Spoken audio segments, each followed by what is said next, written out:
What's going on, guys? It's the Crypto Lark here. Today we're going to be doing our Friday news roundup, talking about all the most exciting coins and the top news of the week. We're going to be looking at Verge, Bitshares, Funfair, Basic Attention Token, our good friend NEM, and of course NEO at the end. I'll have timestamps down below for all of those, so if you do want to skip ahead to any particular coin to check out that news, feel free to do so. Quick shout out before we get into that to everyone who has been hitting that like button and everyone who is subscribing down below to the channel, guys. I really appreciate everyone's support. This channel is only possible because of everyone who is subscribing to the channel and sharing these videos with their friends and, retweeting and all that fun stuff. So thank you so much for your support, everybody. And of course, if you'd like to support me over on Patreon, that would be awesome as well. Or you can follow me along on steemit.com. My handle's @LarkSongbird. So, and quick disclaimer as well, this is not professional financial advice, guys. It's just a dude talking about cryptocurrencies on the internet. Let's get into it. Bitcoin up to $4,343.26, up 4.34% on the week. For most cryptocurrencies, we would go, oh, no, that's boring. But for Bitcoin, that's amazing. Bitcoin, that's amazing. Of course, Bitcoin is the market leader, and so we don't expect to see, these 100% gains that we expect from our good friends in the altcoin market. Having a quick roundup, Ripple's had a very good week, up 19.2%. Well done, Ripple. Neo's up 9% on the week, not doing bad at all. Qtum bounced by the news of its mainnet launch, up 23.86%. Very good week for Qtum. Hope everyone bought in when it was nice and low. Gas has been kicking butt and taking names over the past few days. It's all the way up to $30, up of course 30% in the week. 10x is a bit down at the moment. Holy cow. Definitely, it's 10x has just been down there sitting, so you've had a lot of good opportunities to buy into 10x recently.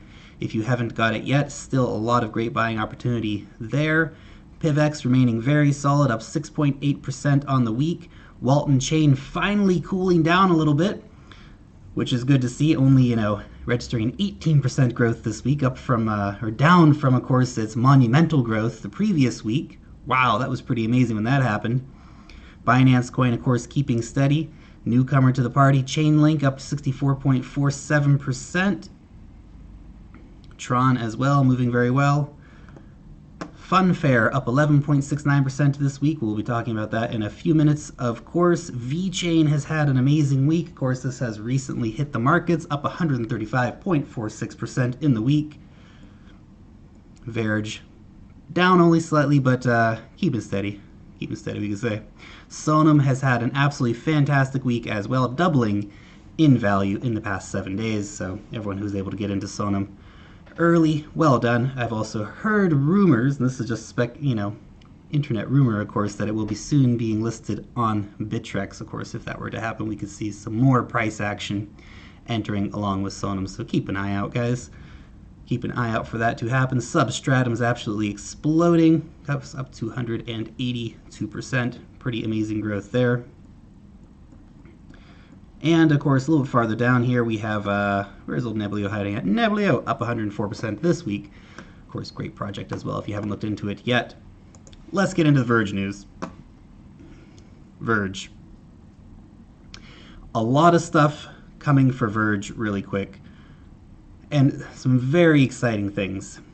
So this is what they've got going at the moment. They're doing different bots. So they've got the Twitter bot, they've got a Discord bot, they have a Telegram bot, and the key developer over at Verge, he sat down and did an interview.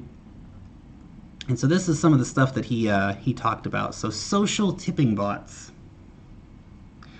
This is really big. Social tipping. If Verge can pull that off, well, good night Redcoin. Of course, Redcoin's already struggling a bit, but certainly if something with a massive community support like Verge can, go ahead and pull that off, that's amazing. Of course, they're looking at Chrome plugin, Firefox plugin, Internet Explorer plugin, all this stuff for tipping, so that will be massive when they are able to get that all ready. Vocontacti, Reddit, Facebook, and so on. So, wow, absolutely very cool. They are also exploring partnerships with 10x, Monaco, and Centra Cards.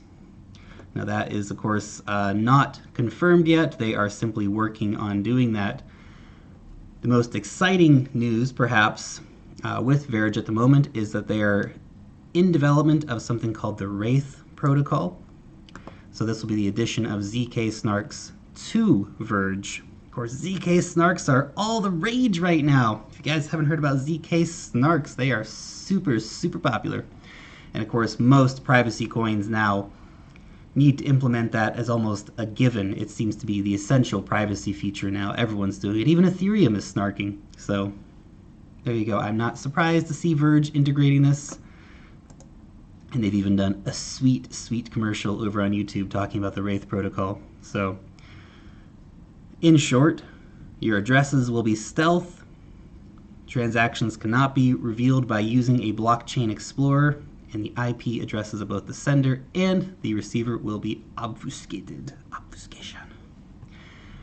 So, guys, keep an eye on Verge. Still massive room for growth moving forward with Verge. If you haven't gotten involved yet, of course, you can also mine some Verge if you do have a script miner at home. Bitshares. The big drama with Bitshares this week, it is being delisted from Bittrex. Wow. Now look, the guys over at Bitshares have been trying to get an answer from Bittrex, like, hey, why are you delisting our coin? It's very popular. A lot of people buy and sell and trade that on your website. They haven't given an answer. They may never give an answer. Centralized exchanges, what are you going to do? They decide to delist you, they delist you. So, it's a really, really tough one for Bitshares. You know, Bitshares is such a fantastic project. Decentralized exchanges really are the way of the future, but unfortunately, the reality is that right now, everybody is using centralized exchanges. It's very interesting. Of course, if we look at the charts here with Bitshares, it's been a rough ride. It really, really has been. Pre-summer pump, Bitshares was down at 1,154 Satoshis, and that is, of course, almost the current level over here. So Bitshares is basically back to its pre-summer level. You know, of course, up here when it was 16,000 Satoshis at the absolute height, wow. Of course, it's been on a pretty steady downward trend ever since then. Pretty rough times for Bitshares. I heard that they are looking at integrating some new coins onto the Bitshares platform, but is it too little too late? Are they simply not integrating fast enough? Are they simply not making it user-friendly enough, doing enough to attract people? I mean, I know people who are real crypto enthusiasts and are, you know, decentralization fans and all the rest of it. You know, they're using Bitshares. I don't use Bitshares. And I would like to use Bitshares, it's just not user-friendly enough. There's just not enough pairings. You know, if I want to go and buy something, I need to go to Bittrex and buy it because they have, you know, 200 coins. I go to Binance and buy it because they've got a good list of coins. If I want to buy most things, Bitshares simply doesn't have it. And that's a problem for Bitshares moving forward. So hopefully the guys are taking this as a real wake-up call and they can get over there and develop and, you know, try and move the platform forward a little bit. Otherwise, I do worry.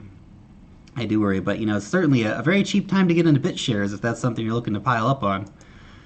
Over at Funfair, Funfair is currently undergoing a rebranding process. And man, I like this. This is way, way cooler than their old sort of 1930s style circus stuff.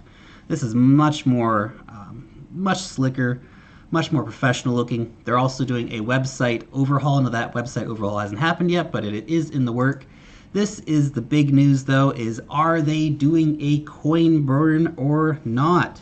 Now look, this is something that we've got here. So the Funfair replied about the question, hey, are you gonna burn 11 billion coins? That's the rumor right now. And so they responded, I wonder how long it would take someone to notice that. Well done, you win a cookie. Yes, we've moved the Phase 2 tokens into a place ready to do something. Split them up into chunks, ready for an announcement soon. Not now, so don't panic, but likely in October. Now look, the rumor that they're gonna burn 11 billion tokens, that seems too fantastical, because currently the total supply is only 17 billion. Current circulating is 4 billion, so if they were to burn 11 billion, that would drastically increase the price of fun. That could happen. I don't see them burning 11 billion tokens overnight. Are they going to burn some tokens? Very possibly. But, you know, they're very evasive with their answer here, as you saw. So you can't really base it on that. They haven't made the official announcement yet.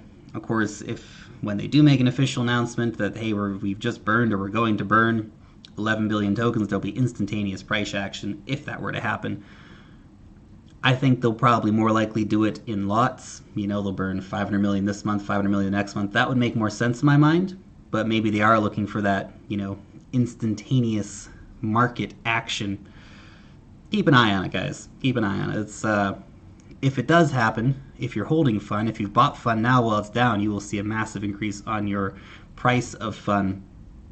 But it's actually got to happen, and it's just speculation at this point. But I did want to report that, because if it does come to pass, that's really, really big news, but is still, you know, not confirmed.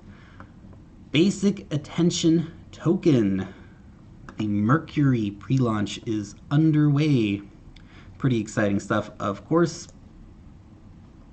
Now, basically what we're looking at here, BAT Wallet will be integrated into the Brave browser.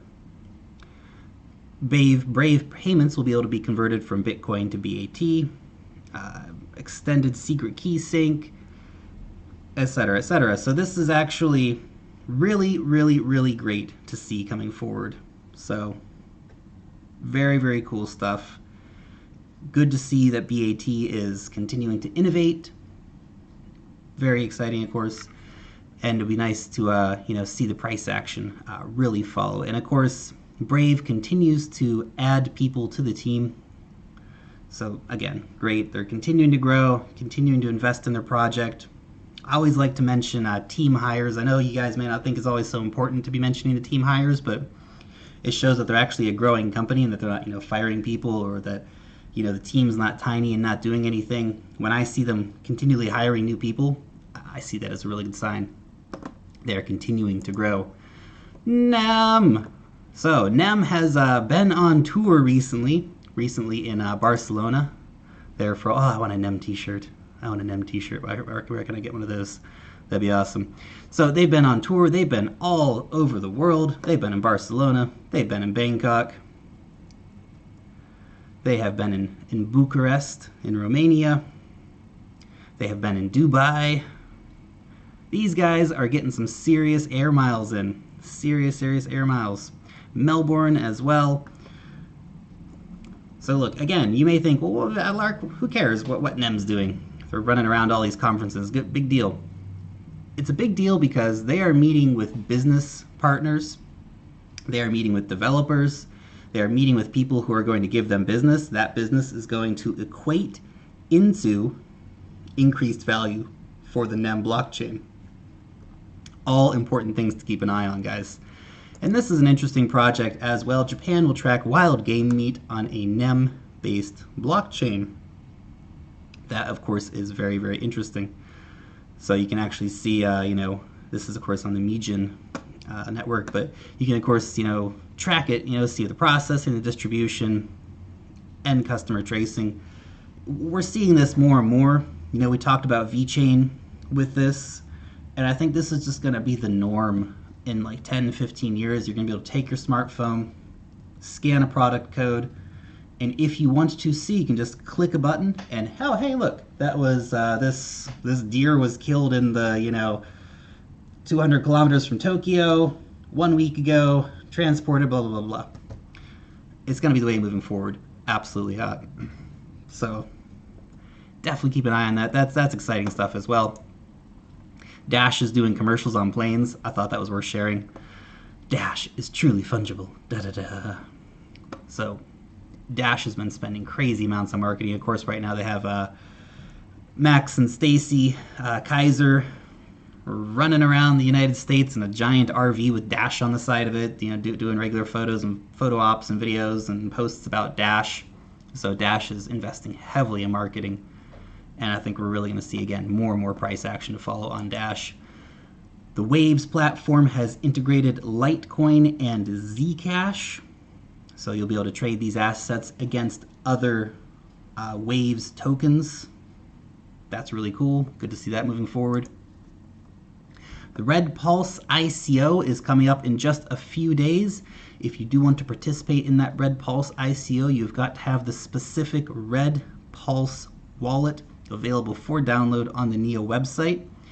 There's specific instructions about how to set that up. It's the only way to participate, so you've got to go and do it if you want to participate in the Red Pulse ICO. Over on Binance, of course, is still the only exchange that is issuing gas out to people. Of course, and they've just had a big gas competition over there as well.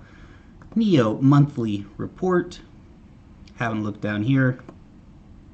Of course, they are still running that bounty program for anyone who can identify vulnerabilities or bugs in the source code. Of course, a lot of people do that. They've got a new team member in the IT field. And so again, this is no groundbreaking news here necessarily, but I like that NEO issues regular reports saying what they've been doing. And of course, they have again been to a lot of conferences as well. So very, very good. Of course, meeting with the Australian trade delegation was big news as well. And of course, they'll be in Shanghai on the 9th of October. So again, keep an eye on NEO, guys. They are just, I know they took a little hit when the whole China thing happened, but they're continuing to get out there and make those connections with people, build that business, build that network, and of course, build that growth for the token. So keep a close eye on it. Anyway, those are just some of the news events of the week. Of course, there's plenty of other drama happening with Bitcoin Gold coming out in about 20 days from now, and all the rest of the drama around Bitcoin and SegWit2x and all that stuff, but that's a whole nother video in of itself. Thank you so much for tuning in. I hope that you found today's news updates interesting and informative. Long live the blockchain, and peace out till next time.